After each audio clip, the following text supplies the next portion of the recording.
I feel really, really bad for Matt Schaub. Like, I'm a weird creature. I'm very, very sympathetic when it comes to athletes failing. I always feel bad for them in the end. And if you guys did not watch that game on Sunday afternoon or Sunday night, whenever they played 49ers and Texans, that Matt Schaub threw a pick six for his fourth consecutive game in a row. And I could do nothing but feel bad for him because I feel like this might be his last opportunity to be an NFL quarterback. And I know I got hit on this on Twitter because I pretty much put this question on Twitter. I was like, I feel bad for him. And I got hit with, he's making a bunch of money to do this. He's going to be all right. He'd be cool. He'd be cool. But still, when you watch somebody's career pretty much blow up right in front of them, like, all I can do is feel bad for him. And it just sucks because Matt Schaub is a good quarterback that's great at play action, but pretty much everything else he's not that good at. And everybody's putting him in the same boat as a Peyton Manning or a Tom Brady. And it's like, he's not that type of quarterback.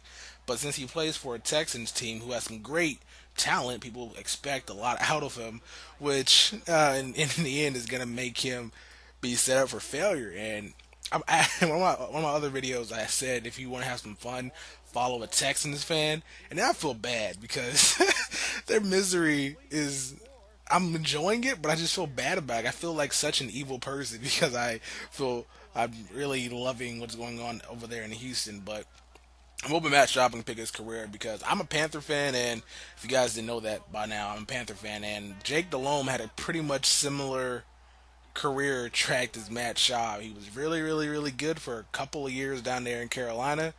And then one game against the Cardinals, I believe back in 2009, 2000, I think it was 2009 or 8, one of those 2 years.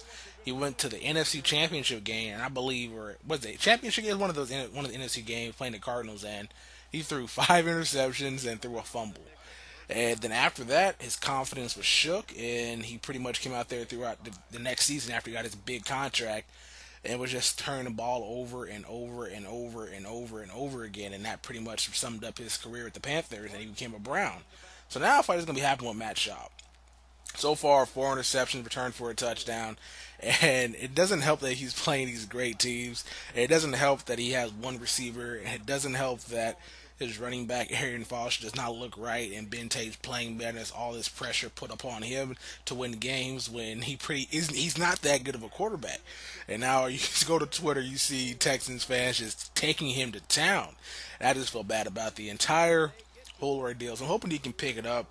But I just wanted to come over here and say I feel really, really, really bad for him. If you guys feel bad for him, as well, let me know in the comment section below. 'Cause I know I'm gonna get hit with. He's making a bunch of money, and we really shouldn't feel bad about these athletes. But hey, it's what happens. I always feel bad. I felt bad for LeBron when he didn't win a championship back in 2011. I felt bad for the Spurs that lost championship this year. I'm just a weird creature. This is a weird creature. But I'm hoping Matt Schaub can actually turn his career around because I'm gonna go look at his schedule. I'm gonna pull the schedule up while I'm talking, but I'm hoping that he can actually win a couple games down near future, so he doesn't really. I can enjoy my Twitter days without him being the topic of conversation because I live in Texas. As you guys didn't know that, I live in Texas, and there's two topic of quarterbacks: it's Matt Schaub or Romo. And the question everybody always asks is, would you rather have Matt Schaub or Romo? And it's like a tough question to answer. Like, I don't know who I'd rather have as a quarterback because you saw Romo perform well against the Broncos defense Sunday. He had 500 plus yards and 5 touchdowns, but he threw that one interception that ended up costing them the game. Thing with Matt Schaub is he's not as good as Romo, but Matt Schaub wins games. It's like, oh, you have a quarterback that puts some impressive numbers like Romo does and can get the ball deep and is not as a more versatile quarterback that can erase third downs. You want to have a quarterback like Matt Schaub who is consistent at being a play action quarterback only. So it's a really hard question to answer. And I probably would rather have Romo. I'm probably not going to win a championship with either of those two guys. Romo will probably be the quarterback. If I had to choose one of those persons right now, it would obviously be Romo. But I don't know. I'm hoping Matt Schaub can actually evolve as a quarterback because if you guys didn't watch the game, pretty much on third down, you just know he's going to pass the ball and you know who his favorite receiver is.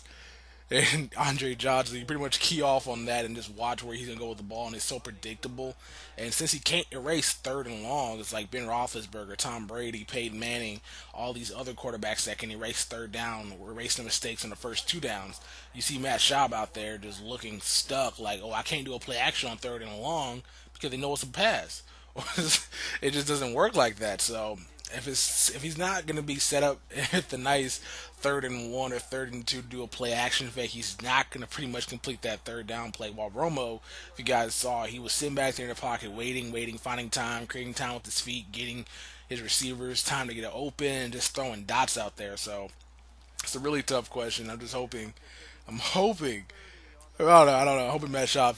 I don't want to feel this way for the entire season because I feel like I'm watching a guy's career self destruct in four eyes, and we're having fun watching it because that's usually how careers end. Like he's probably gonna get one more chance to play a game. If he does another pick six or if he does another bad game, I don't think he's gonna be the quarterback for the team going beyond this year. I feel like they'll go ahead and start T.J. Yates, even though he may not be as good as him, or maybe start Case Keenum, just because the fans are tired of seeing Matt Schaub. If you guys watch his body language, like he is pissed.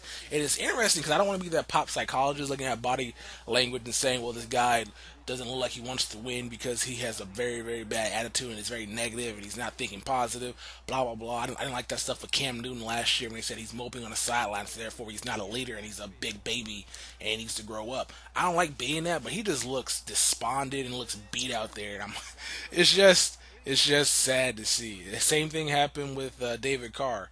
David Carr was a great college quarterback. And when he got to the NFL, everybody thought he was going to be the next big quarterback. And what happened? He got sacked a lot, and all of a sudden he self-destructed.